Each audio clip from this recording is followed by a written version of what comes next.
Indeed. Now, look, moving on, Nigel, you speak about the border crisis. Well, today, new data here has shown that it's Indians that make up the second largest cohort of small boat arrivals so far this year, with nearly 700 of them making the journey to the UK. Of course, nearly 4,000 migrants in total have crossed in just 4 months. So what do you make of that, Nigel, given the Indian economy is huge, isn't it? It's thriving in lots of ways.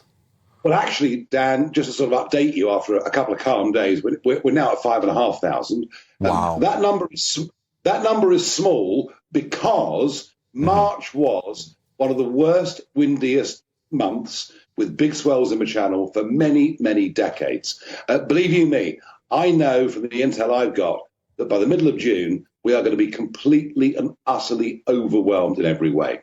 Now, the young Indian men that are come from a democratic country that doesn't qualify for refugee status one little bit. Tomorrow we'll see more debate on the government's illegal migration bill. A vote will take place tomorrow night.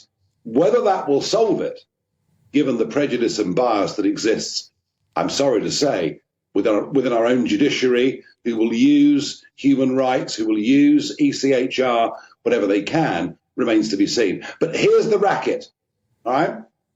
Why would young Indian men want to come into this country this way? Well, I'll tell you, because they'll put in a claim for asylum for some spurious reason. They'll apply for a university course on the basis of their academic grades in India.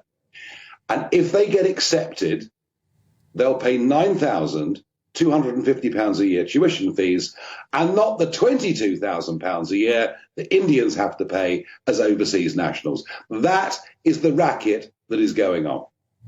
Gosh, I mean, it is. And so do you think, Nigel, that Indians could almost become like the new Albanians? Is there a real movement from people smugglers to go and attract young Indian men? Because apparently many delivery drivers, for example, are these undocumented Indian men.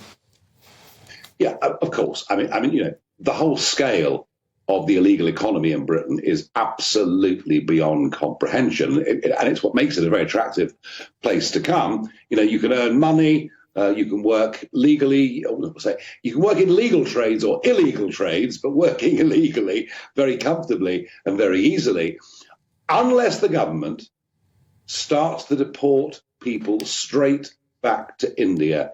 You're quite right, Dan. This will be the new Albania. Goodness me. Well, look, you'll keep a watch on that. I know you will. 5,500 already, you say, so far up on the official numbers. Nigel Farage, thank you so much. Of course, Nigel back 7 p.m. tomorrow night here on GB News.